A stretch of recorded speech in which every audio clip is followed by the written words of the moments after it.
सास का फैसला। रानी की शादी राकेश के साथ हुई थी। राकेश रानी के रंग रूप को देखकर उससे शादी के लिए हाँ कर देता है। शादी के बाद, अरे हम लोगों की जाति में इतनी सुंदर लड़की कहाँ से मिलती। ऊपर से तुम पढ़ी लिखी हो, तुम्हारे पापा का काम भी अच्छा है, तुम मेरे लिए परफेक्ट हो।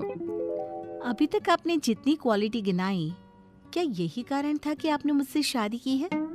अरे तुम औरतें भी ना इतने सारे गुण गिना दिए, लेकिन अभी भी कमी ही दिख रही है। चलो सो जाओ। राकेश बिजनेस में इतना व्यस्त होता है कि वो रानी की ओर कभी ध्यान नहीं देता। एक रोज, आज मेरी छुट्टी है। वो क्या है ना, बाजार को फिर से बनाया जा रहा है, तो 2 दिनों के लिए सारे दुकानों को बंद रखा गया है। खैर मैं सोच रहा हूँ दुकानदारों के साथ कहीं घूम आता हूँ। तुम ना मेरे कपड़े पैक कर देना। राकेश घर में रानी को छोड़कर चला जाता है। रानी राकेश को रोकने की कोशिश भी करती है, लेकिन अरे यार, रोज तो घर पर रहता हूँ ना तुम्हारे पास, इसी बहाने घूम आऊंगा। रानी फिर भी कुछ नहीं कहती। वो राकेश को जाने देती है। फिर त्योहार के दिन आते हैं। रानी, ये लो पैसे, घर में जो भी कमी हो वो ले लेना, और हाँ कुछ चाहिए तो। नहीं, कुछ नहीं चाहिए, सब है। अरे बड़ी अजीब बीवी हो। बीवियों से पूछो तो वो तो अपनी मांगों की लाइन लगा देती है, और एक तुम हो। धीरे धीरे वक्त बीतता है। रानी को एक प्यारा सा बेटा हो जाता है। राकेश घर के कामों में और व्यस्त हो जाता है कि एक रोज रानी की सास का गांव से फोन आता है। देख रानी, शहर में तुम लोगों का काम चल पड़ा है। मेरा बेटा मेहनत से बहुत कमा रहा है, तो हम लोग गांव रहकर क्या करेंगे। मैं, तेरा देवर और देवरानी अब शहर आ रहे हैं। वो क्या है ना, यहाँ भी बच्चों को शहर की शिक्षा मिलनी चाहिए ना। जी माँ जी, जैसा आप सही समझे। रानी पति को सारी बात बताती है। देख लेना कैसे मैनेज करना है। वैसे भी ऊपर का फ्लोर तो सारा खाली ही है, वो लोग वहां रह लेंगे।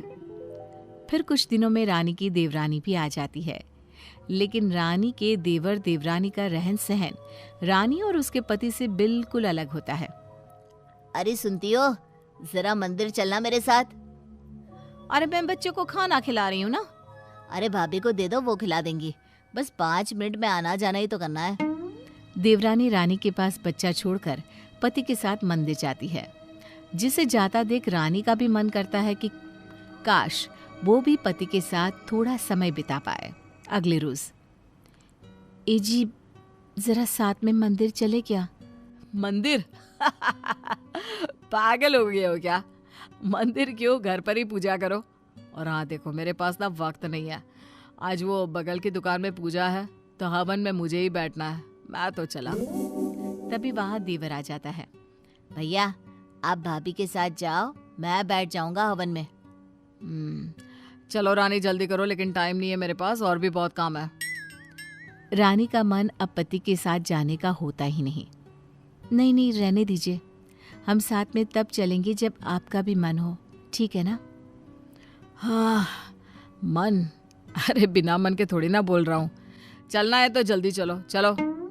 रानी पति के साथ चली तो जाती है, लेकिन पति बार बार घड़ी देख रहा होता है। लौटते वक्त, आप इतना आगे आगे क्यों चल रहे हैं जी? हम साथ हैं ना? अरे यार घर चलो, और ये नाटक ना दोबारा मेरे साथ मत करना, मुझे नहीं पसंद ये सब। चलो जल्दी अब। रानी का पति घर आ जाता है, पर रानी को साथ में ना देखकर, अरे बहू कहाँ है? वो भी तो गई थी ना साथ में। अरे माँ आ रही है पीछे कहीं। मैं आ गया, अब जल्दी से खाना दे दो, मैं निकल रहा हूँ। रानी काफी देर बाद घर आती है और सीधे अपने कमरे में चली जाती है। अरे भाभी को क्या हो गया? सब ठीक तो है ना? तभी देवरानी के फोन पर देवर का फोन आता है। हाँ हाँ, मैंने खाना खा लिया, आप भी खा लो ना। और हाँ, आज शाम को ना मैं कहीं घूमने नहीं जाऊंगी, कल मुन्ने की परीक्षा है। Okay, love you too, bye. Phone रखने के बाद, भाभी क्या हो गया? आप इतनी परेशान क्यों लग रही हो? आपके पास तो शहर में इतना बड़ा घर, बेटा और पति का पूरा कंट्रोल है। भैया काम में कितने मेहनती हैं। पता नहीं मीना, अब बहुत मन नहीं लगता। ऐसा लगता है कि जिंदगी ऐसे ही कट जाएगी। ये बोलकर रानी रोने लगती है। दीदी सब ठीक है ना? कहीं हम लोगों ने आकर आपकी लाइफ में... अरे नहीं नहीं, हम तो परिवार हैं, साथ रहना है हम लोगों को। पता नहीं क्या बात है मीना, समझ में नहीं आ रहा मुझे। मीना सोच लेती है कि रानी क्यों परेशान है, इस बात का वो पता लगा के ही रहेगी। फिर अगले रोज, अरे मीना कहाँ हो? जरा सुई धागा दे दो, मुझे बटन सिलना है। मीना जल्दी से पति को सुई धागा देती है कि सास, अरे मीना चाय बना दे। माँ मुझे भी चाय पीनी है, लेकिन आपके हाथ की। आज माँ सबके लिए चाय बनाएगी। हाँ, यही दिन देखना था कि बीवी को चाय के लिए बोला तो महाराज जी को बुरा लग गया। क्यों? अरे नहीं नहीं माँ, वो तो बचपन याद आ गया तो सोचा माँ के हाथ की चाय पी जाए। चलो तुम लोग भी क्या याद करोगे, बनाती हूँ मैं चाय। सास चाय बनाने जाती है कि भाभी, ओ भाभी, यहाँ आना जरा। जी भैया, क्या हो गया? ये देखिए फिल्म की टिकट, आपके और भैया के लिए। और ये साड़ी ना भाभी, ये आपके लिए, आज ये ही पहन कर जाना। अरे क्या बात है, आज तुम लोग रानी को इतनी गिफ्ट्स क्यों दे रहे हो? जन्मदिन है क्या उसका? रानी पति की बात सुनकर रोने लगती है, लेकिन फिर भी शांत रहती है। भैया, आज का दिन भी याद नहीं है क्या आपको?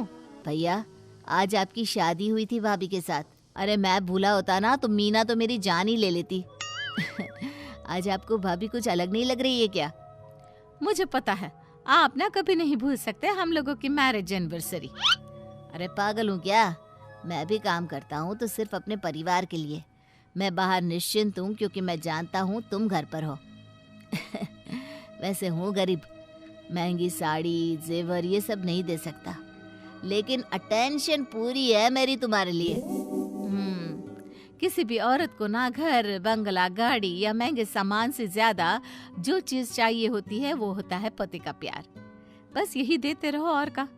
अच्छा दीदी, आप लोग अपनी सालगिरह मनाओ, हम तो चले माँ के हाथ की चाय पीने। देवर देवरानी चले जाते हैं, लेकिन रानी के पति को पता चल जाता है कि उसकी गलती क्या है। देखो रानी, तुमने मेरी इतनी गलतियां माफ की है, तो ये भी कर दो प्लीज, और जल्दी से तैयार हो जाओ। चलना है ना कहीं 2-4 या फिर 10 दिनों के लिए। रानी मुस्कुरा देती है।